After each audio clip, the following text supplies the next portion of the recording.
Hi again, everyone. We've had Mark, now our other guest that was in the room. This is Daniel. Daniel, please introduce yourself.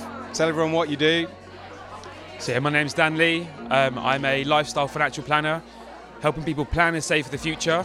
And my goal, or the best I get out of how I work with people, is helping them enjoy today, knowing that they've got a plan in place for tomorrow. Because I think it's quite safe to say that life's not a rehearsal. So yes, I'm here to make sure you save for the future, but also enjoy the time that you have on this earth and make the most of having an eye on today, but knowing that tomorrow's looked after for you. Thank you very much. So we had some, the theme of today was around financial planning for your business and for yourself.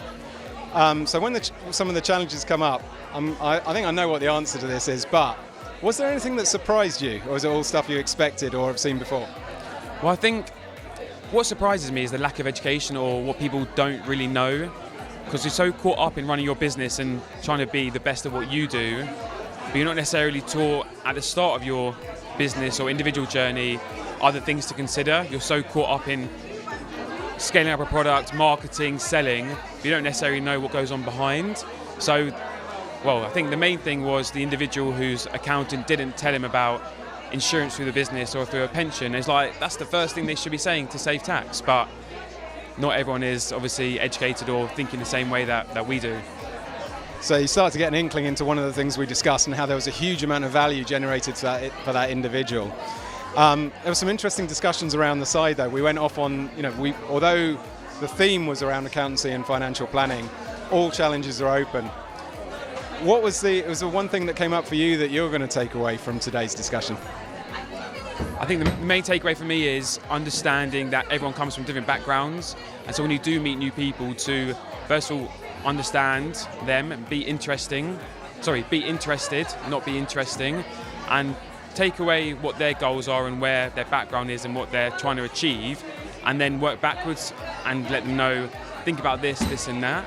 But I think everyone has their own challenges and ideas, so it's about being flexible to help that individual achieve what they want to achieve, and not necessarily go through the structures that you want them to go through, really.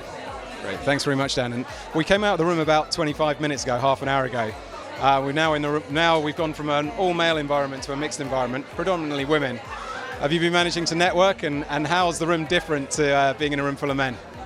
It's definitely louder. That's safe to say the case. But no, I've only had a conversation with a couple of women, and it's just great to see women who are confident to speak about what they do so proudly and so emotionally as well, but also feel confident to speak to men about it. And I think it's hard, or these days a lot of people get so caught up not be able to express themselves cross genders or cross industries. So it's great to see a platform where women are encouraged and empowered to speak up or promote their business and do it in a comfortable and secure environment.